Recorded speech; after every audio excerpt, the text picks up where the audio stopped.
ओम शांति। 7 दिसंबर 2025 के अव्यक्त महावाक्य। पहले एक नजर मुरली के मुख्य पॉइंट्स पर। बाप दादा ने कहा, आप ब्राह्मण आत्माओं की प्योरिटी का प्रभाव अनादिकाल से ही प्रसिद्ध है। फिर आदिकाल से अंतिम काल तक भी आपकी प्योरिटी की रॉयल्टी और पर्सनैलिटी किसी न किसी रूप में सदा रहती ही है। अनादिकाल, आदिकाल, मध्यकाल और अंतिम काल की श्रेष्ठ प्राप्ति का आधार पवित्रता है।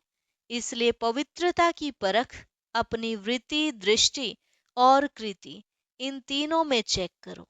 फिर बाबा ने विस्तार से समझाते हुए कहा, संपूर्ण पवित्रता की वृत्ति अर्थात हर आत्मा के प्रति शुभ भावना, शुभ कामना। दूसरा, पवित्र दृष्टि अर्थात हर एक को आत्मा रूप में देखना, आत्मिक स्मृति से ही बोलना और चलना। और फिर तीसरा, कृति अर्थात कर्म में सुख लेना, सुख देना। बाबा ने कहा, अगर कोई दुख देता है, इंसल्ट करता है, तो मन में कोई फीलिंग नहीं आनी चाहिए। उस समय अपनी रॉयल्टी और पर्सनैलिटी को सामने लाओ।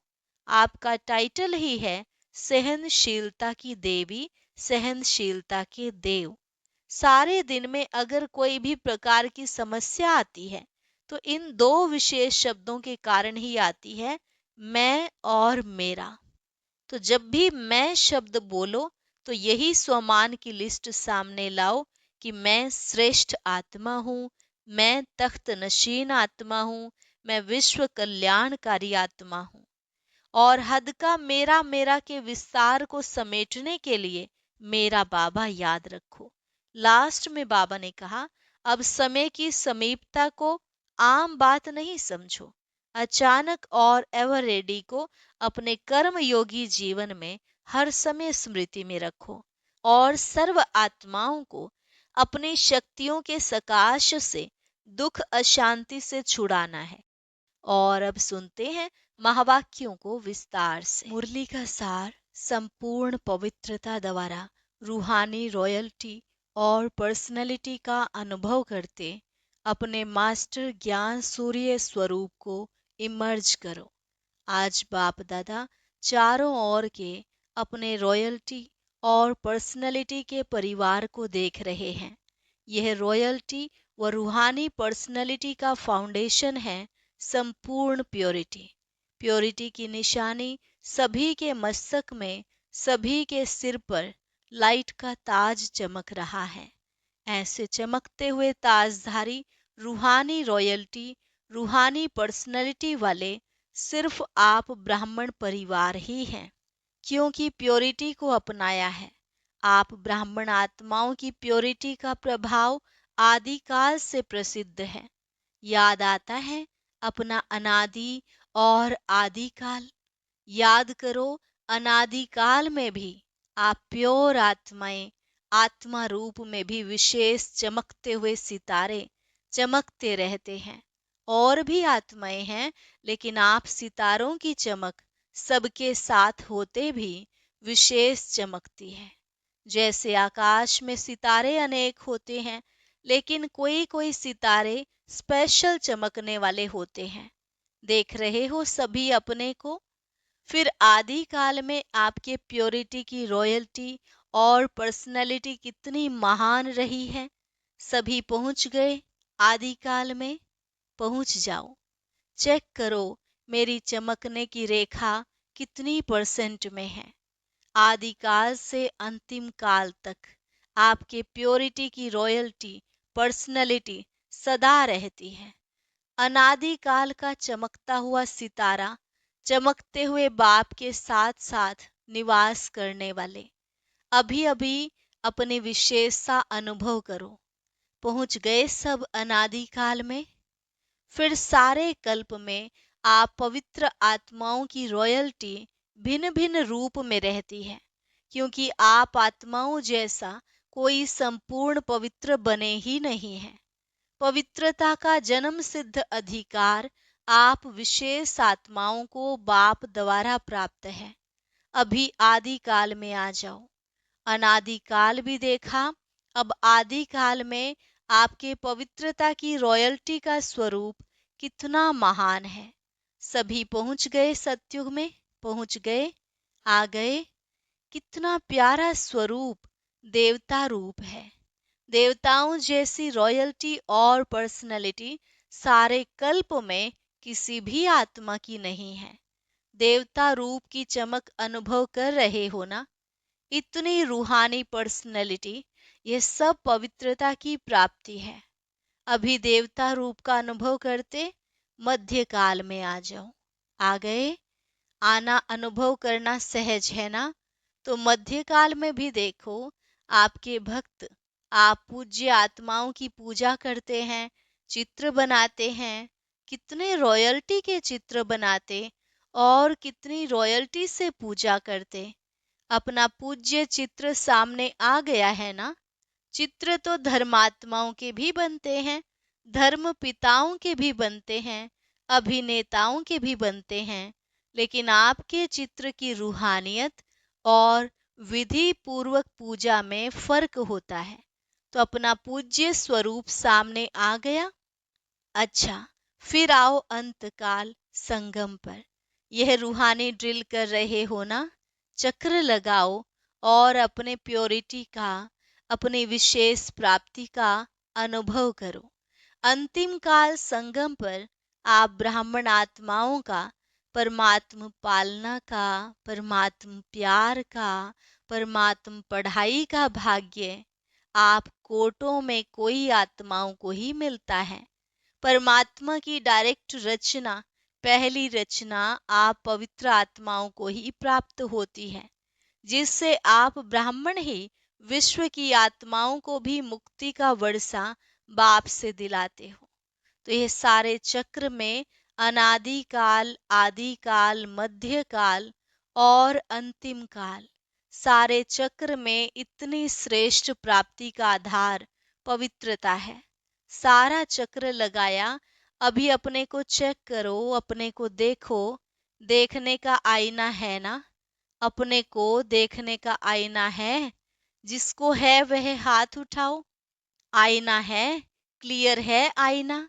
तो आईने में देखो, मेरी पवित्रता का कितना परसेंट है। पवित्रता सिर्फ ब्रह्मचर्य नहीं, लेकिन ब्रह्मचारी, मन वचन कर्म, संबंध संपर्क, सब में पवित्रता है। कितनी परसेंट में है? परसेंटेज निकालनी आती है ना? टीचर्स को आती है, पांडवों को आती है। अच्छा, होशियार हो। माताओं को आती है? आती है माताओं को। अच्छा, पवित्रता की परख वृत्ति, दृष्टि और कृति, तीनों में चेक करो। संपूर्ण पवित्रता की जो वृत्ति होगी, वह बुद्धि में आ गई ना?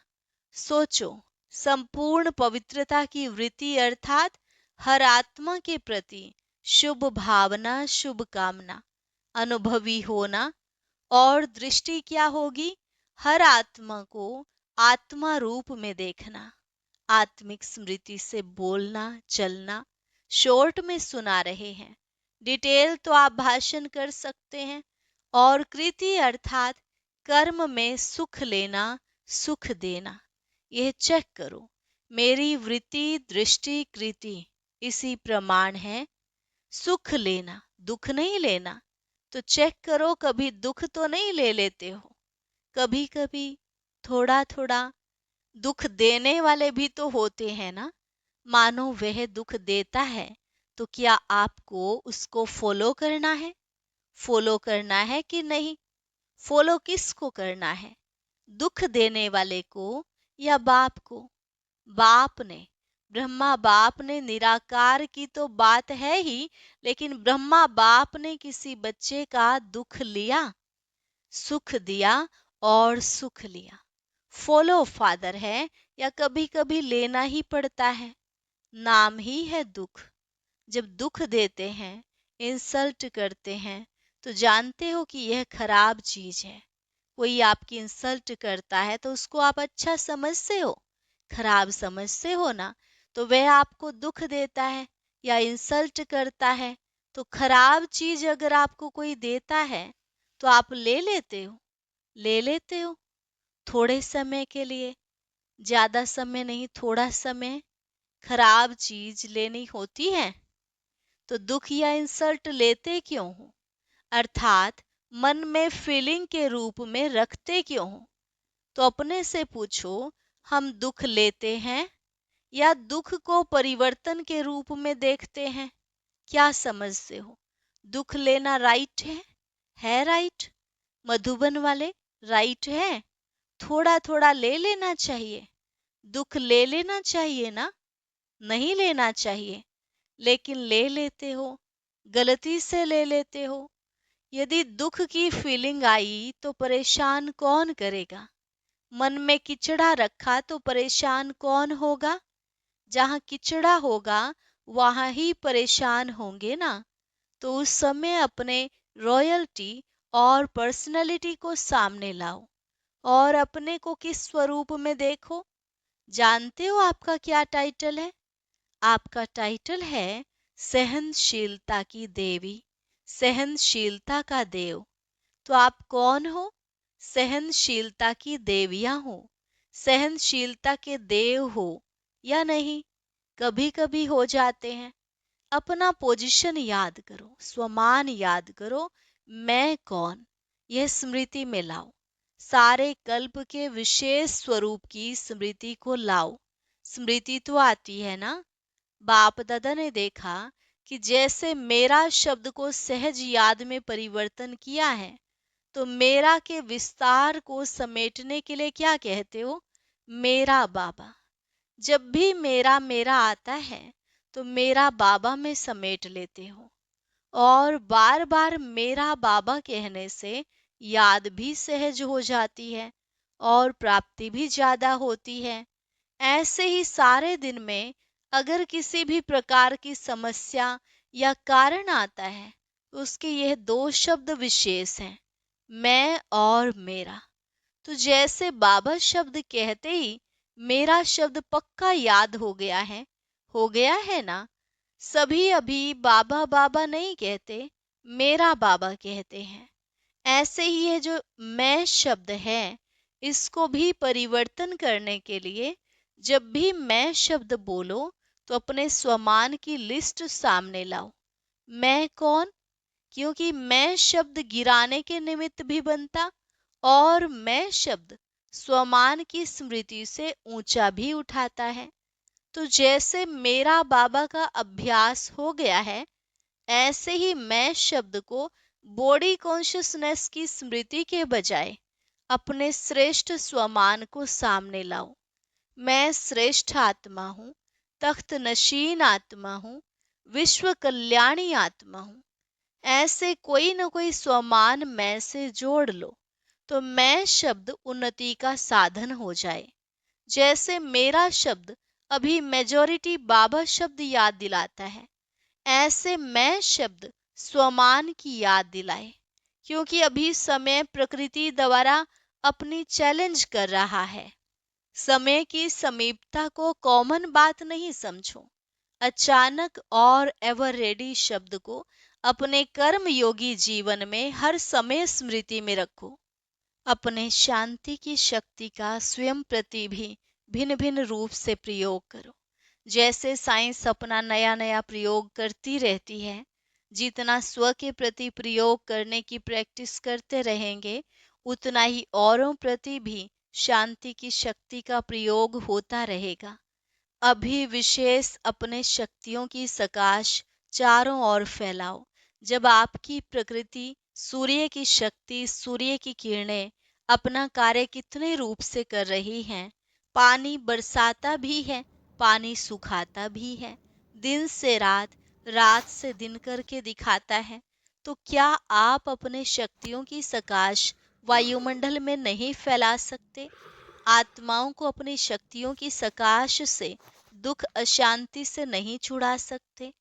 ज्ञान सूर्य स्वरूप को इमर्ज करो, किरणें फैलाओ, सकाश फैलाओ। जैसे स्थापना के आदि काल में बाप दादा के तरफ से अनेक आत्माओं को सुख शांति की सकाश मिलने का घर बैठे अनुभव हुआ, संकल्प मिला, जाओ। ऐसे जब आप मास्टर ज्ञान सूर्य बच्चों द्वारा सुख शांति की लहर फैलाने की अनुभूति होनी चाहिए। ऐसे अब आप मास्टर ज्ञान सूर्य बच्चों द्वारा सुख शांति की लहर फैलाने की अनुभूति होनी चाहिए, लेकिन वह तब होगी, इसका साधन है मन की एकाग्रता, याद की एकाग्रता। एकाग्रता की शक्ति को स्वयं में बढ़ाओ। जब चाहो, जैसे चाहो, जब तक चाहो तब तक मन को एकाग्र कर सको। अभी मास्टर ज्ञान सूर्य के स्वरूप को इमर्ज करो और शक्तियों की किरणें सकाश फैलाओ। बाप दादा ने सुना और खुश है कि बच्चे सेवा के उमंग उत्साह में जगह जगह पर सेवा अच्छी कर रहे हैं। बाप दादा के पास सेवा के समाचार सब तरफ के अच्छे अच्छे पहुंचे हैं। चाहे प्रदर्शनी करते हैं, चाहे समाचार पत्रों द्वारा, टीवी द्वारा संदेश देने का कार्य बढ़ाते जाते हैं। संदेश भी पहुंचता है। संदेश अच्छा पहुंचा रहे हो। गांव में भी जहां रहा हुआ है, हर एक जोन अच्छा अपनी एरिया को बढ़ा रहा है। अखबारों द्वारा, टीवी द्वारा, भिन्न भिन्न साधनों द्वारा उमंग उत्साह से कर रहे हो। उसकी सब करने वाले बच्चों को बाप दादा बहुत स्नेह युक्त दुआओं भरी मुबारक दे रहे हैं।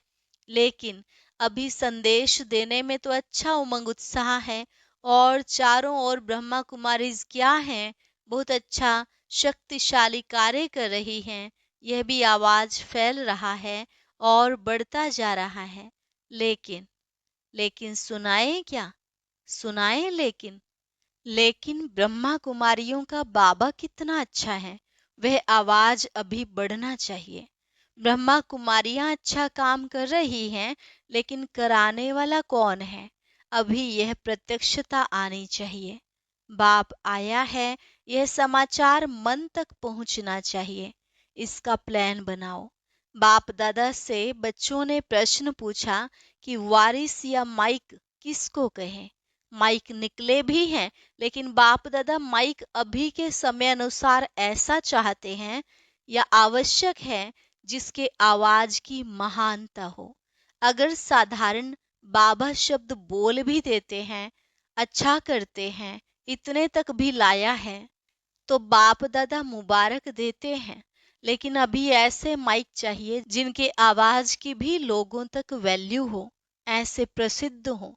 प्रसिद्ध का मतलब यह नहीं कि श्रेष्ठ मर्तबे वाला हो, लेकिन उसका आवाज सुनकर समझें कि यह कहने वाला जो कहता है, इसकी आवाज में वैल्यू है। अगर यह अनुभव से कहता है तो उसकी वैल्यू हो। जैसे माइक तो बहुत हैं, लेकिन माइक भी कोई पावर वाला कितना होता है, कोई कितना होता है। ऐसे ही ऐसा माइक ढूंढो जिसकी आवाज में शक्ति हो। उसकी आवाज को सुनकर समझ में आवे कि यह अनुभव करके आया है, तो अवश्य कोई बात है। लेकिन फिर भी वर्तमान समय हर जोन, हर वर्ग में माइक निकले जरूर हैं। बाप दादा यह नहीं कहते कि सेवा की प्रत्यक्ष रिजल्ट नहीं निकली है, निकली है, लेकिन अभी समय कम है और सेवा के महत्व वाली आत्माएं अभी निमित्त बनानी पड़ेंगी, जिसकी आवाज की वैल्यू हो। मर्तबा भले नहीं हो, लेकिन उनकी प्रैक्टिकल लाइफ और प्रैक्टिकल अनुभव की अथॉरिटी हो। उनके बोल में अनुभव की अथॉरिटी हो। समझा कैसा माइक चाहिए? वारिस को तो जानते ही हो, जिसके हर श्वास में, हर कदम में बाप और कर्तव्य और साथ साथ मन वचन कर्म, तन मन धन, सब में बाबा और यज्ञ समाया हुआ हो, बेहद की सेवा समाई हुई हो, सकाश देने की समर्थी हो। अच्छा, अभी एक सेकंड हुआ। एक सेकंड में सारी सभा जो भी जहां भी है, वहां मन को एक ही संकल्प में स्थित करो। बाप और मैं परम धाम में अनादि ज्योति बिंदु स्वरूप हूँ। परम धाम में बाप के साथ बैठ जाओ। अच्छा, अभी साकार में आ जाओ। अभी वर्तमान समय के हिसाब से मन बुद्धि को एकाग्र करने का अभ्यास जो कार्य कर रहे हो, उसी कार्य में एकाग्र करो। कंट्रोलिंग पावर को ज्यादा बढ़ाओ। मन बुद्धि संस्कार तीनों के ऊपर कंट्रोलिंग पावर। यह अभ्यास आने वाले समय में बहुत सहयोग देगा। वायुमंडल के अनुसार 1 सेकंड में कंट्रोल करना पड़ेगा। जो चाहे वही हो, तो यह अभ्यास बहुत आवश्यक है। इसको हल्का नहीं करना, क्योंकि समय पर यही अंत सुहानी करेगा। अच्छा, चारों ओर के डबल तख्त नशीन, बाप दादा के दिल तख्त नशीन, साथ में विश्व राज्य तख्त अधिकारी, सदा अपने अनादि स्वरूप, आदि स्वरूप, मध्य स्वरूप, अंतिम स्वरूप में जब चाहे तब स्थित रहने वाले, सदा सर्व खजानों को स्वयं कार्य में लगाने वाले और औरों को भी खजानों से संपन्न बनाने वाले, सर्व आत्माओं को बाप से मुक्ति का वर्षा दिलाने वाले, ऐसे परमात्मा प्यार के पात्र आत्माओं को बाप दादा का याद प्यार, दिल की दुआएं और नमस्ते। रूहानी बच्चों की रूहानी बाप दादा को नमस्ते नमस्ते, गुड मॉर्निंग, शुक्रिया बाबा, शुक्रिया। वरदान, साथी और साक्षीपन के अनुभव द्वारा सदा सफलता मूर्त भव। साथी और साक्षीपन के अनुभव द्वारा सदा सफलता मूर्त भव। जो बच्चे सदा बाप के साथ रहते हैं, वह साक्षी स्वतः बन जाते हैं, क्योंकि बाप स्वयं साक्षी होकर पार्ट बजाते हैं, तो उनके साथ रहने वाले भी साक्षी होकर पार्ट बजाएंगे। और जिनका साथी स्वयं सर्वशक्तिमान बाप है, वे सफलता मूर्त भी स्वतः बन ही जाते हैं।